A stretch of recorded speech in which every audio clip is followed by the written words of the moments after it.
Welcome back, ladies and gentlemen, to Mr. Smith's class, and class is now in session, bringing some more unplugged wisdom, things that they won't teach you in school, perspectives that they won't talk about in school or colleges. So here we go.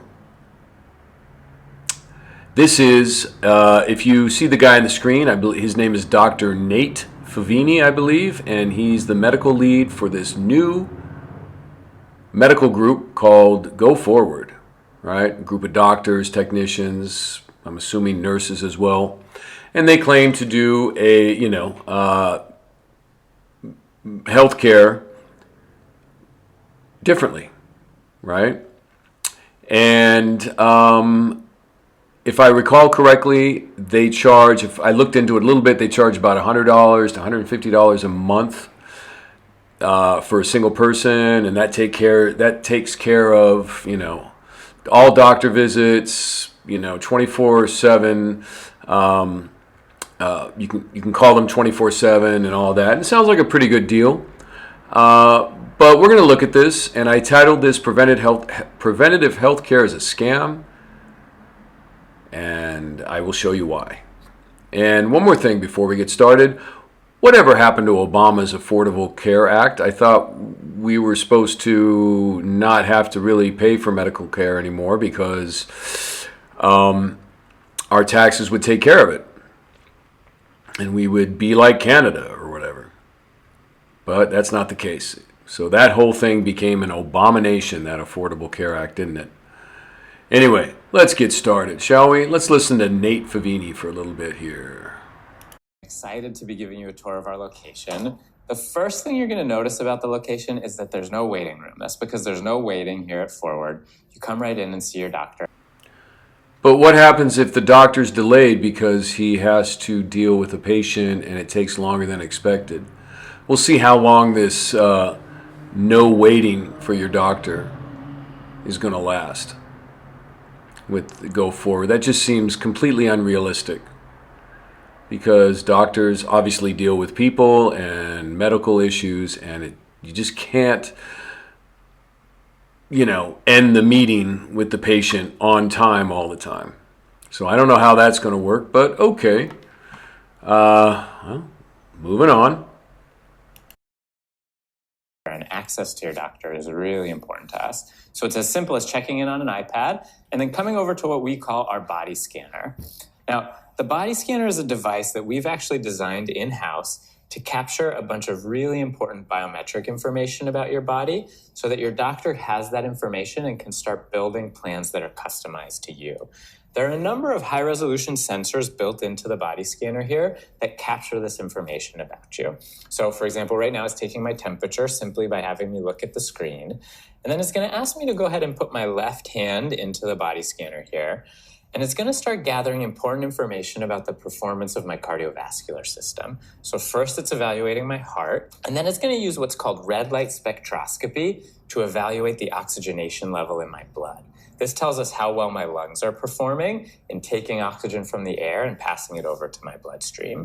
This information helps your doctor in the exam room to start building plans for you.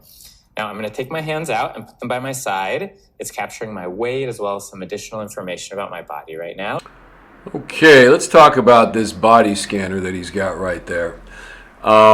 You guys do know that these scanners, or if you don't know, it's time to learn. These scanners emit all kinds of radiation. That's how they scan you. They bounce the radio waves, infrared waves, even visible light, maybe even ultraviolet light and x-rays at you. How do you think they're getting pictures and signals of all your body parts, right? It's got to be light that can penetrate through your skin and bounce off your bones and bounce off your soft tissue so they can take a picture of it. All this radiation is dangerous. And yes, even radio waves are dangerous, and I'm going to show you in just a second. We're going to read something. So, these body scanners are toxic for you, right? When a woman goes in and don't get mammograms, when a woman goes in and gets a mammogram, the radiation they shoot to take a picture of the breast, that heats up breast tissue and can cause tumors. Maybe not right away, but later on. And then the woman a year from that mammogram is freaking out because she now has a lump in her breast. And then they go as far as to take out her breast. Oh my God, it was the mammogram that caused the cancer. This stuff causes cancer. Okay, it might not happen overnight. It's not like the Incredible Hulk where he gets zapped with radiation. That's fantasy. He gets zapped with radiation and then he turns green and sick. No. A couple years down the line, you're going to get sick.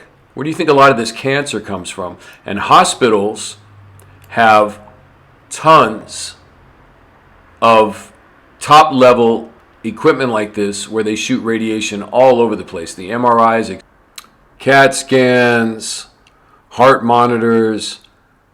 Oh my gosh, hospitals they have the highest tech equipment you can find, and they're bouncing all types of electromagnetic radiation all over the place. Okay, so these scanners are no good. Do not do them. Do not get mammograms. And why? Because they want to, as he said, devise a plan for you. So it's a way to get you to have a plan with them so that you keep going back to them. They have customers for life, and especially if you get some sort of cancer on down the line, then they got a customer, then they got a good customer. I mean, sickness is their business, right? So I would stay away from these scanners. Not all technology is good technology, just like not all money is good money, right? Oh, and shout out to Alex Jones. Years ago, he was the one that I remember anyway, that was talking about the dangers of those scanners that they used at the airport that they started implementing after 9/11.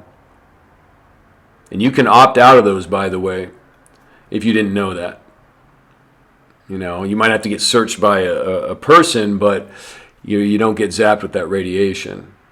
Now, me personally, I don't think if you don't travel a lot and you get zapped with radiation maybe once or twice a year going through the airport, I think you'll be all right. But you are taking a chance. But there's no doubt, and the evidence is overwhelming, that if you are being bombarded with electromagnetic radiation, even in the radio wave region, which everybody thinks is harmless, can cause health problems. So let's take a look at this book that I'm starting to read. I'm going to read an excerpt out of it. The book is called, and it's on your screen, The Invisible Rainbow, A History of Electricity and Life by Arthur Furstenberg. Now, I just started reading this book. So one of these days, when I read it in full, I'm going to do a lesson on all the information it gives. And this book backs up everything with sources, studies, you name it.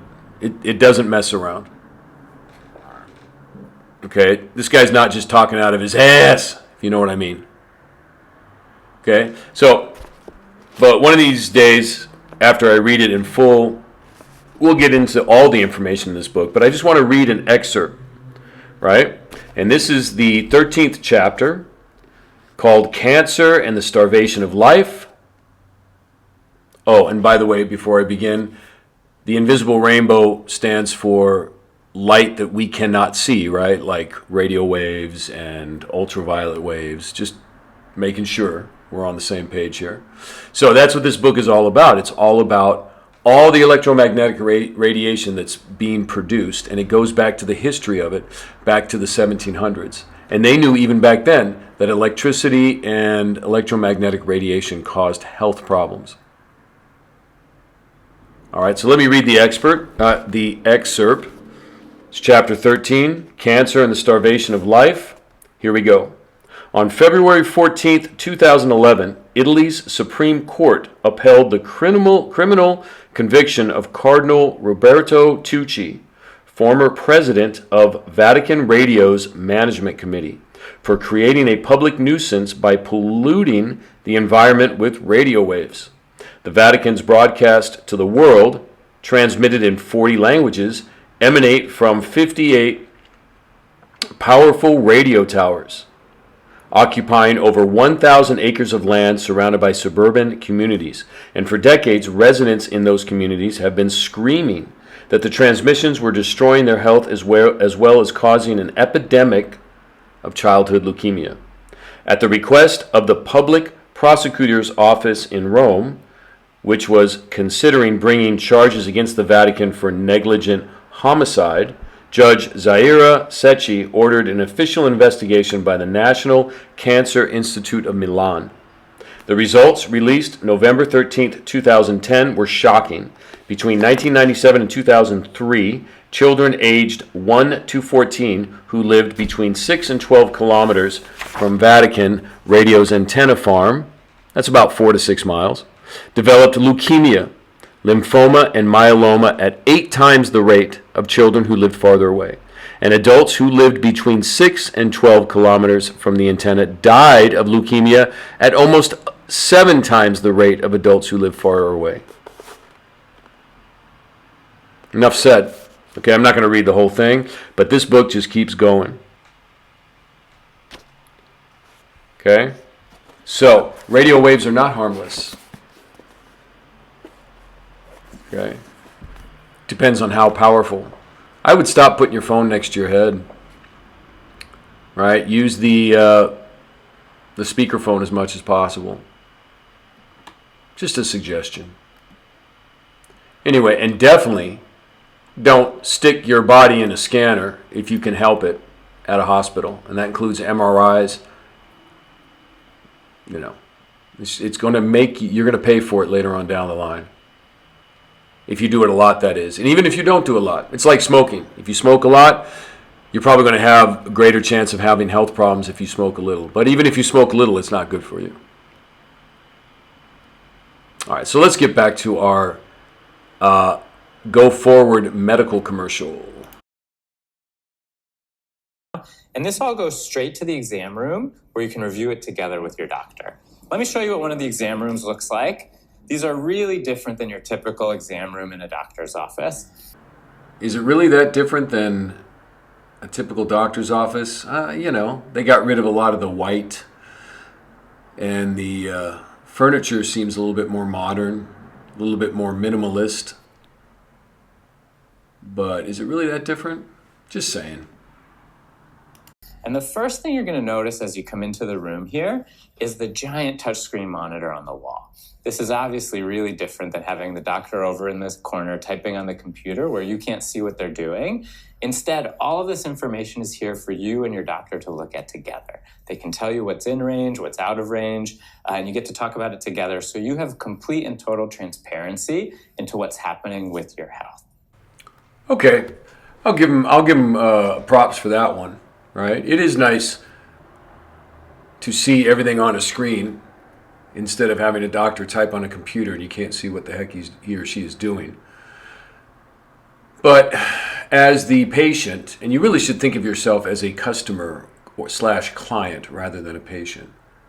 Always remember the doctor is there for you. You're paying him, whether it's through your taxes or through a monthly installment or what have you. So you tell them what you want. See, that's the change in shift. That's the change in mentality we need to have. But anyway, that's for another discussion. As the customer, do you really understand all that hoo-ha that he's throwing up on the screen there? Oh yeah, he can go through the numbers with you. But it's very interesting that he said, well, whether you're in range or out of range. See, the question should be asked, who sets the ranges, right? We know that the range for high blood pressure has changed over the past 50 years. They keep lowering the value that determines high blood pressure. Now, why do they do that? High blood pressure is high blood pressure. People, stressed out. And all of a sudden, they just decided to lower it 20 points. Oh, and, so now everybody has high blood pressure. Wonder why that is. You think it's to get you on medications? Yeah, I think so. So, when he talks about being in range or out of range, you know, well, we're going to talk about that when it comes to cholesterol in just a minute. Right? They tell you have high cholesterol, and if you watch my video on should you trust doctors, my personal experience, they tried to get me on anti-cholesterol medication when I was 30 years old and in perfect health. I was in the best shape of my life. And, they're telling me I need to be on, you got to watch that video. You'll see the ludicrousness of some of these doctors. But anyway, whether you're in range or out of range, that's completely arbitrary and unscientific anymore. It's just, you're out of range if it means they can sell you pharmaceuticals, okay? That's what it means. Also, if they tell you that you're not within the range, they can develop a plan to help you get in the range. Over time, of course. Develop a plan so that they have to see you on a regular basis. Meaning, you're going to have to pay them on a regular basis. Yeah, it's a scam. Now, prevention is really important to us here at Forward. And so we want to go really in depth and understand you and your body and your risks for the future. Wow, risk for the future. See what he's doing here? He's setting you up and telling you that, you're gonna get sick sometime in the future. You're gonna have this problem. You're gonna have that problem. So let's take care of it now. They don't know. Right? That's called soothsaying in the Bible. Trying to predict the future and telling people. Right? It's a money game. And I'm going to show you that out of the scriptures in just a minute. Your body will tell you when it's time for a change. And, healthcare is in your hands. God put all kinds of herbs like dandelion root out there to cure whatever ails you. So, just thought I'd throw that in there. Let's continue.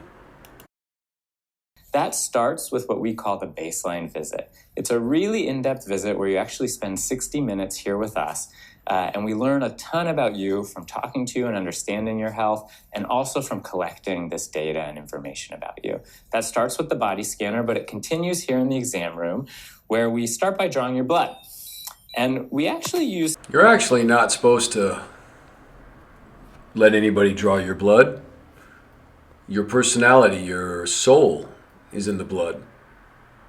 That's another lesson I want to try to get into if I can find the research. I know I've seen it that the medical establishment is not telling you how special blood is. And you shouldn't be extracting it. Right? There's no reason. If you're feeling good, what's the point of drawing blood? Right? Even if you're not feeling good, you don't need to draw your blood. There's ways to heal yourself. And but that's up to you. Something called near-infrared light to detect your veins on your arm so that we don't have to guess where to draw your blood from. We know exactly where to go. This makes it a really quick and painless process to get your blood. Well, I guess that is kind of cool. That is if you've decided to give them some of your blood. Which, you should watch my video on feminism and witchcraft. It might change your mind a little bit about giving away blood. And then we actually have a laboratory here on site where we're processing the blood, and we turn the results around in about 12 minutes. We put those results up here on the screen so that you and your doctor can review them together. This includes really important markers of your health, so things like your heart health, your liver health, your kidney health, whether or not you have anemia. It's a really comprehensive set of tests that we do to understand how your body's doing today and how that impacts your health in the future as well. Let me give you an example of that. This is the LDL cholesterol, and this is a really important predictor of whether or not you'll have a heart attack in the future. Elevated levels of the LDL put you at higher risk of having a heart attack. Ladies and gentlemen, that is not true. Now, we're going to look at another book, and I'm going to read some excerpts out of it, showing that high cholesterol, in and of itself, is no indication that you're going to have a heart attack later on. And this particular doctor, he might not know this because he went to a med school, and med schools teach what they want their doctors to know, if you know what I mean, and what they don't want their doctors to not know. Yes, ladies and gentlemen, the high cholesterol thing is just a scam to get you on anti-cholesterol medications, which are pharmaceuticals, which are derivatives of crude oil. And who controls a lot of the hospitals? The Rockefeller Foundation, the oil guys. Oh, gee. They're bad for your liver, these medications. And again, this doctor might not know this. Okay? So we're going to look into what is the deal with cholesterol. What is the real deal with cholesterol? Here we go. All right, so on the screen there, you see a book that everybody should get, in my opinion. I think it's like $30 on Amazon. These two writers here, Don Lester and David Parker, What Really Makes You Ill, Why Everything You Thought You Knew About Disease is Wrong. And this book does not mess around. They got all these sources from doctors' voices who aren't being heard. There's a lot of doctors out there. There's a lot of scientists, real scientists, and people who really care about your health contributing to this book. And it was published in 2019, just before the shutdown, so it is very, very pertinent. All right, so we're going to talk about cholesterol here, and we're going to read. This book is, quite extensive. We're going to read the section on cholesterol a little bit, and we're going to learn you some things about cholesterol. Okay, number one, here it goes. Ready? Quote, the medical establishment theory, which claims that a high level of cholesterol is dangerous and needs to be reduced, is, however, flawed. Interestingly, the establishment definition of cholesterol highlights one of the flaws in this theory because it includes the statement that, quote, cholesterol and its esters are important constituents of cell membranes, unquote. Now, why would your body make a chemical that is important to your cells, but it's toxic? Nah? No, your body wouldn't do that. Trust your body, ladies and gentlemen. It's one of the greatest machines out there. Okay, it knows what it's doing. Let it tell you when you're sick and when you're healthy. Let's read on.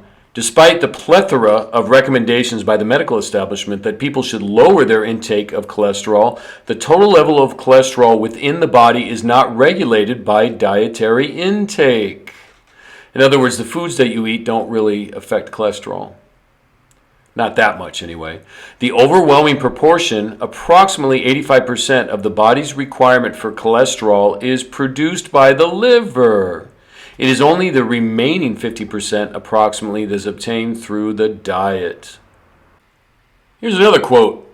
Cholesterol is ubiquitous in the central nervous system and vital to normal brain function, including signaling, synaptic plasticity, I'm not sure what the heck that is, and learning and memory. I know what that is. So, some people say that the powers that be are trying to dumb us down. Wow. One way they could dumb us down is by getting us to believe that cholesterol is bad and that by lowering the cholesterol is good, when really lowering your cholesterol and taking these medications is going to make you stupid. Right? Because cholesterol is good for learning and memory. So cholesterol is vital for the proper functioning of many of the body's vital organs. Directly contradicts the information promulgated, which means assumed as fact, by the medical establishment that cholesterol is dangerous and that high levels in the body pose a serious, quote, risk to health. Continuing on in this book, quote, it is stated that there are two types of cholesterol, LDL, which stands for low density lipoproteins, which is regarded as bad, and HDL, high density lipoproteins, which is regarded as good. But these labels are completely misleading. The idea that cholesterol can either be good or bad is based on a misunderstanding that arose from another study that investigated the effects of cholesterol on laboratory animals. The misunderstanding occurred because it was not recognized at the time that the cholesterol used in the study had been oxidized. Turns out it is the oxidation of cholesterol, either LDL or HDL, that causes health problems. Bam!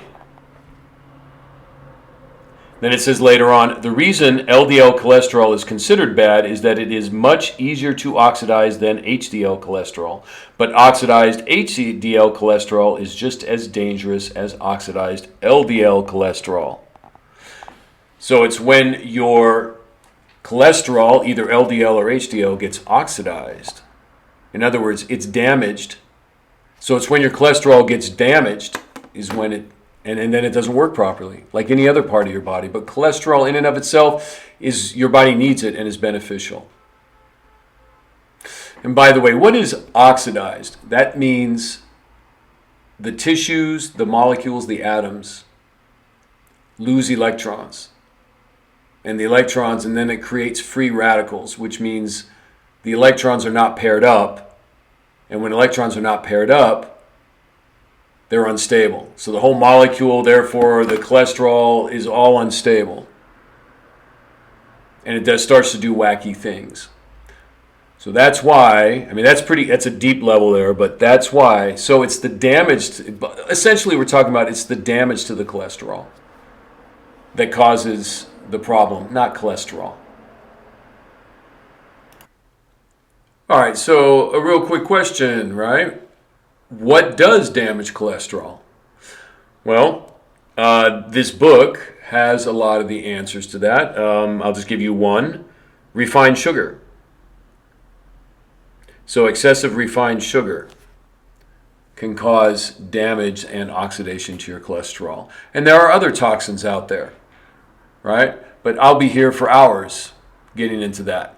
But it's up to you to do this research on your own. It's an investment in your health. It's an investment in the future. You will save money because you won't spend money at doctors nearly as much. So, investigate your own and learn about how to do your own preventative health care. Of course, having these in normal range reduce your risk of having a heart attack substantially. So your doctor can show you where you are on this, the progress that you're making, and what you need to do to improve that. Now, we also do some additional testing to give us even deeper insights into your health and your risks that most offices and places in healthcare don't do today. That means that we offer genetic testing to all of our members. We're looking at things like your risk of heart disease, including coronary artery disease and atrial fibrillation.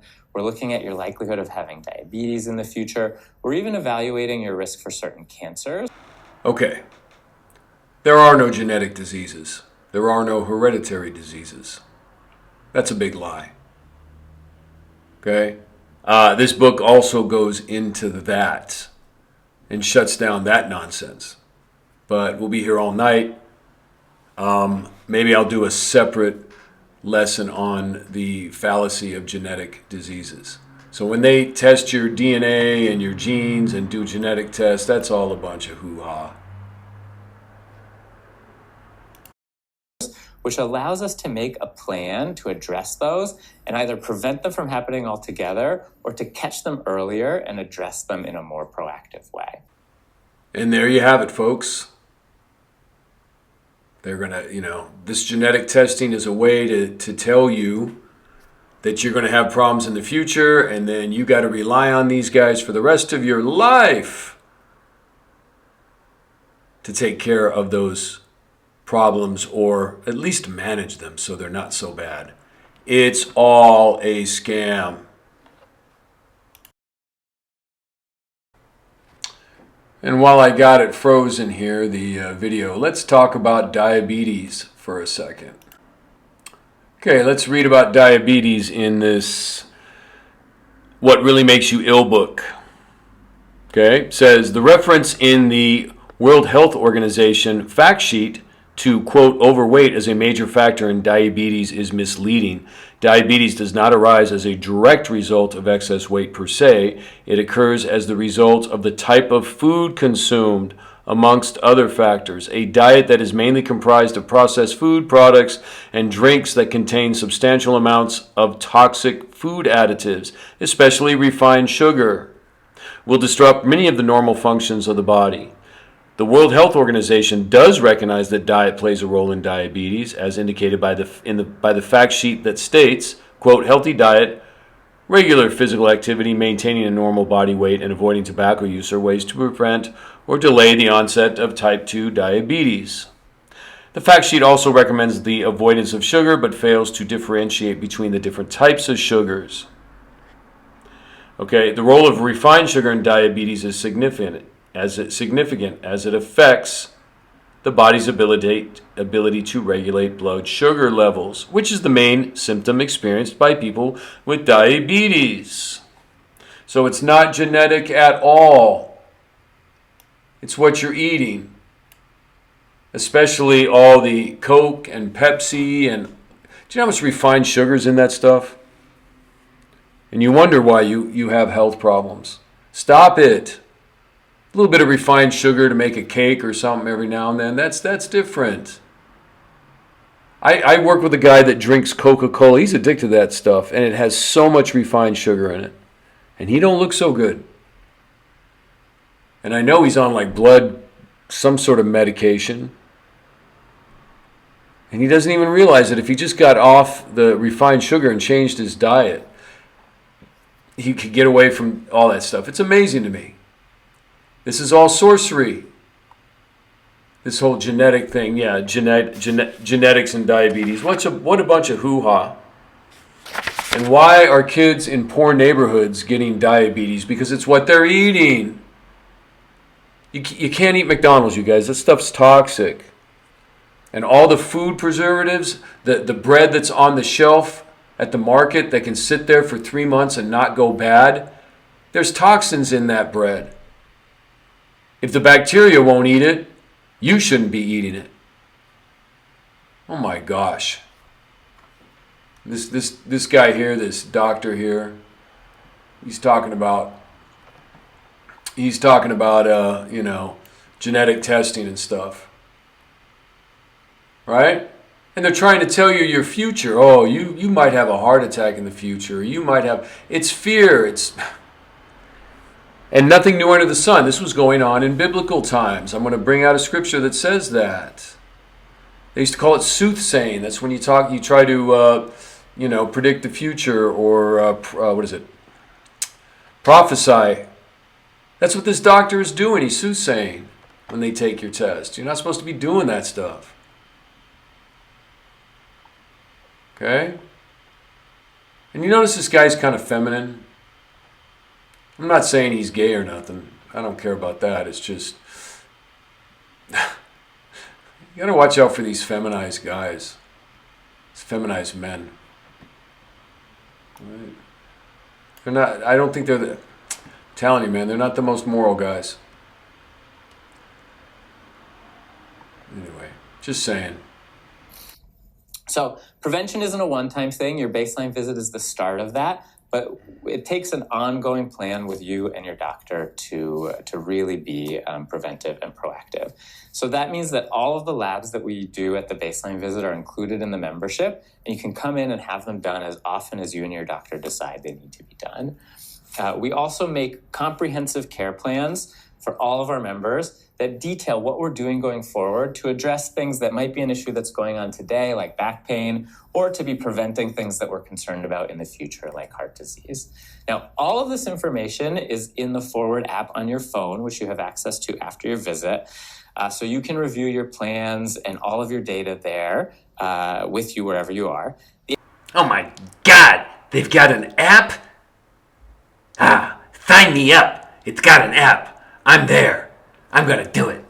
It must be cool if they got an app. The app also gives you 24/7 access to our care team, so you can chat in and interact with the team 24/7. You can also tell us about specific things that might be going on. So let's suppose you're having some cold or flu symptoms and you want to tell us exactly what's happening. You can tell us that in the app. The team typically responds in about 2 minutes to help you address whatever might be going on. So that's a little bit about the Forward experience. It's all about being preventive and proactive and personalizing the care to you, using the data, using the relationship that you build with the doctor. Ooh, a relationship with a doctor. Jackpot. He's probably some guy from Bangladesh or something that doesn't give a crap about Americans or whatever country you're in. And the transparency you have to see what's going on. If you're interested in learning more about us, check out goforward.com. We'd be delighted to tell you more there, and thanks for taking the time to watch.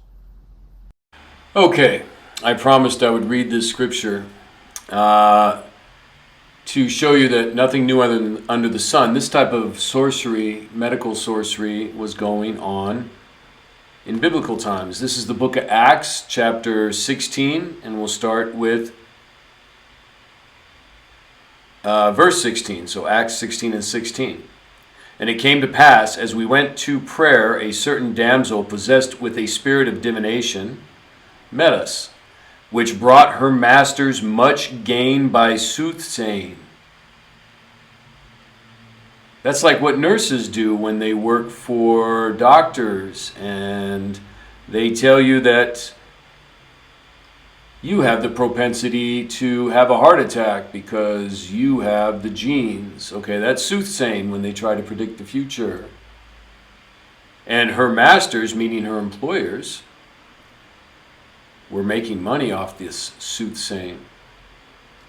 The same followed Paul the apostle, and cried, saying, These men are the servants of the Most High God, which show us unto the way of salvation. She was mocking them. And this did she many days. But Paul, being grieved, turned and said to the Spirit, I command thee in the name of Jesus Christ to come out of her. And he came out the same hour, meaning the spirit, the demon that was in this soothsayer. And when her masters saw that the hope of their gains, meaning their money, was gone, they caught Paul and Silas and drew them into the marketplace unto the rulers. Now, this is in Rome. The Romans, the people that still run things today. If you've seen some of my previous videos, I talk about that. Probably go into that more later on.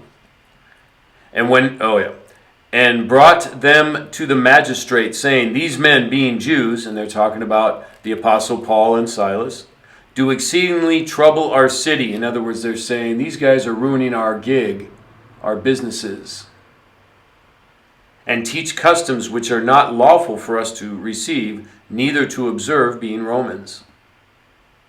Okay, so what this set of scriptures is saying is that Paul and Silas were preaching the truth.